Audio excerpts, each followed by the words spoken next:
Hey guys, nandito na ang aking ito-tour guide. Patay tayo dyan. Ito na po ang aking ito-tour guide na mag-asawa. Wala si Rubilin. Kaya po mag-asawa. Ang sabi ni Joel.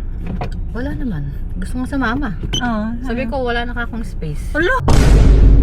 So guys, we're here in Keshet Cave. Isa siyang sikat na tourist spot sa Northern Israel. Malamig! Proceed to the route. Hoy! May erase pa ako. Holding hands kayo, bilis. Makikita ko dito sa vlog ko. Mag-holding hands kayong dalawa.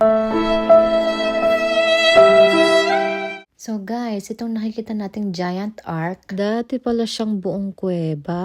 Dahil sa paglindol at paglipas ng panahon, ayun, gumuho ang gitnang parte nito. So ito na lang ang natira. Ang Keshet, sa salitang Hebrew ay nangangahulugang rainbow or ark.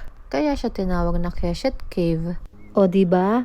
Perfect mag-picture dito ang couples. O, pak, ganun. Post dito, post doon. Habang yung asawa pagod na, kakapicture. So, habang nagpipictorial sila, ako ito, napaisip. Lord, anak nyo din naman ako, diba? Bakit wala pa din? Mamaya-maya mag-aaway na yan. Kasi walang matinong picture. So, tignan nyo ang Lebanon. Nasa border kami ng Lebanon. So, kanina may barilan dito. So, ayun na nga guys. On the way na kami sa next destination. Dito matatagpuan sa Kfar Cana ang isang kilalang pilgrimage site na madalas tawaging church o Church of the Wedding at Cana. Ayon sa tradisyon ng Christianity, dito daw naganap ang first miracle ni Jesus. So may simpleng kasalan noon, dito sila nakaupo. So naubusan sila ng wine.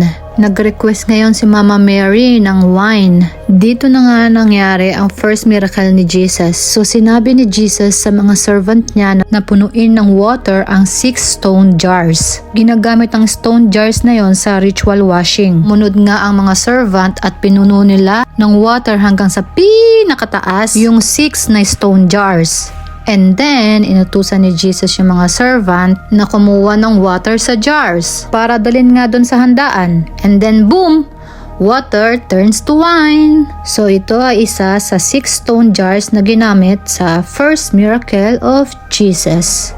And alam nyo ba na maraming Christian couples na nagpupunta dito para mag-renew ng vows? Dahil para sa kanila, hindi ito simpleng tourist spot.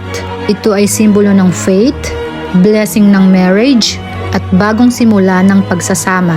Kaya kapag nag-renew sila ng vows dito, para nilang sinasabi sa isa't isa, sa dami ng pinagdaanan natin, pinipili pa rin kita ng paulit-ulit. Say well